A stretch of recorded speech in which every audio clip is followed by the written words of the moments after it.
So in the last part of this, I talked about the reproductively successful son.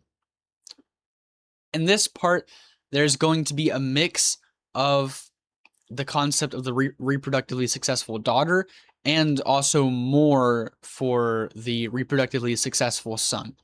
Why I think this is because I'm male and I think like a male and I understand what men are supposed to do more than I understand what women are supposed to do. And so I sort of blend together what men are supposed to do with what women are supposed to do, and I make the connection, and it's hard for me to distinguish between those two and make two separate videos about them. So I do explain what I think the job of a reproductively successful daughter, or a daughter attempting to be reproductively successful as she should be. I kind of blend those two together, and I don't make a clear distinction. Maybe we'll find out. So I say the reproductively successful daughter searches for the reproductively successful son. That's hard for me to say, obviously, or for a man who she is willing to make reproductively successful. Probably the last part I just said. She does this not entirely of her own accord. She looks for a man who is respected most by other men and by other women. So back to that male competence hierarchy. She, however unconsciously, decides whether she is capable of attracting him or not. Perhaps she even tries to attract him by showing him subtle or not so subtle signs of interest. If it proves unsuccessful, which is rare, I think there's a statistic I just saw. I watched a clip from Jordan B. Peterson's podcast. They were talking about Tinder, and if you don't know how Tinder works, I'm sure you do. But if you don't know how it works, I believe if you want to like take your chance with somebody, then you swipe right on them, and if you don't, then you swipe left. I think that's how it works. And so women swipe right. They choose, not they don't go all in and like 100% go on the date, but they swipe right. They essentially choose, or try their chances with whatever you want to use the wording as. 4% of men, 4%, and for men that is 15 times higher. It's 16%, 60%. Sorry, 60, which is insanely higher. It's, again, 15 times higher than women. And so men choose women 15 times more. According to that statistic, men choose women 15 times more than women choose men. Right. And so a woman getting rejected is rare. So again, if it proves unsuccessful, which is rare, or if she simply doesn't bother trying, which I suppose is maybe more common, she will move down the male competence hierarchy and attempt to attract the best man she can manage. Women desire a small minority of high-level men, whatever wording you want to use that terminology, whereas men desire a large portion of women, or a larger portion of women, but a large portion. This is because a woman desires a man who is socioeconomically, along with other factors, more competent than her, whereas a man desires a woman who is not as socioeconomically competent as him. Both of which, of course, work together. And so you even see this. I don't know if I put this. Oh, I did put this. I'll just go ahead and read the rest of it. We know, for example, that cross-culturally, women tend to desire a man who is around 4 years older than herself. This is likely due to her need of, at least, economic support, along with the need of maturity on behalf of the man during time of pregnancy and early motherhood, or even beyond that in the case of having multiple children with small age gaps. She needs a man that can both protect and provide, who is both generous and productive, kind and competent to assist her in her time or times of need. So I suppose this last part here, or even the second paragraph, so in the middle of it, I guess to modern viewers, it might seem like I'm sort of downplaying women. And maybe that's true to a degree, But what we have to accept is that when women are pregnant and during early motherhood, they need the assistance of a man. That's just true.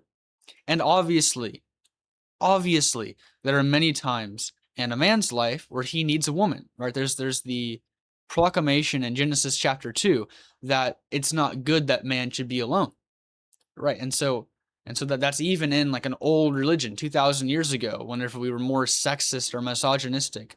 And maybe we actually were, but I'm putting it in quotes because I think it's overemphasized way too much.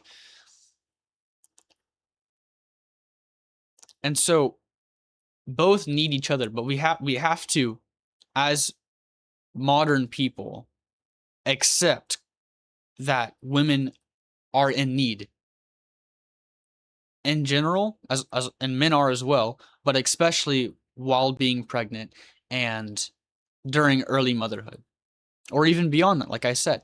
Okay, so I'm not downplaying women, because firstly it's just a fact, and secondly men need women as well, right? And I think we'll actually look into that a lot as well.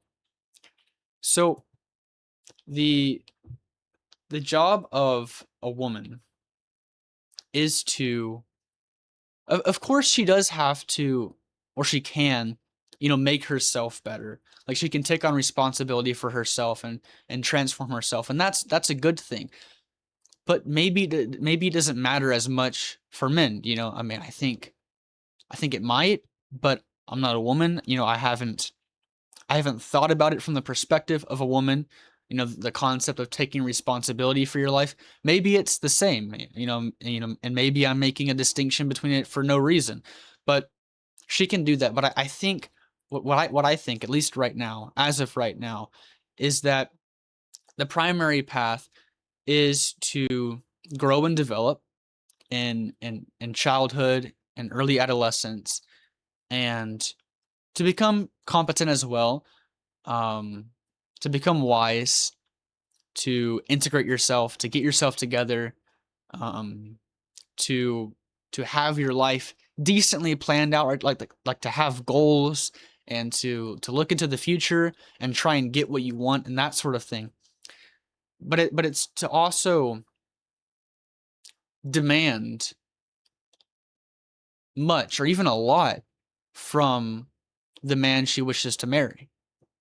And I think, in the modern world, there might be this weird like two-sided thing where there's the idea that you shouldn't demand much from a man, and then the idea that you should demand a lot.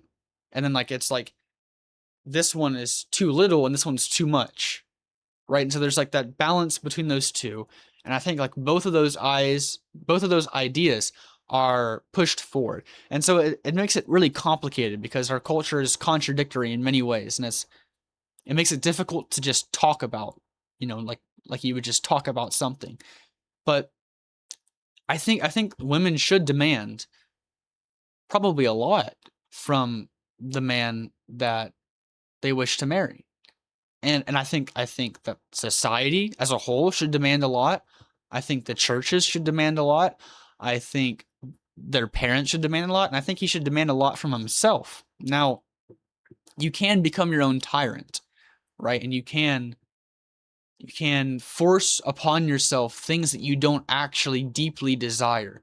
So there's like an identity crisis in the modern world where people think that what they desire is wrong. And that's wrong, because when people say, like when the church condemns the human heart, and they say like false desires, those desires aren't you, right? They're like unoriented emotions, unoriented desires. When I say try to get what you want, that means like you deep down. Or like, what do people want? People want to feel loved. People want to do something meaningful with their life. They want to have an adventure. I mean those things deep down. Not, oh, I want to eat cake. Not, oh, I want a chocolate shake. I mean like deep down, deep down, what do you want? You want an intimate relationship. Maybe you want a spiritual connection with God. Maybe you want to do something meaningful with your life. Maybe you want to have children. I think everyone does, but and maybe everyone does want all those things, even if it's not put in those like, same exact words.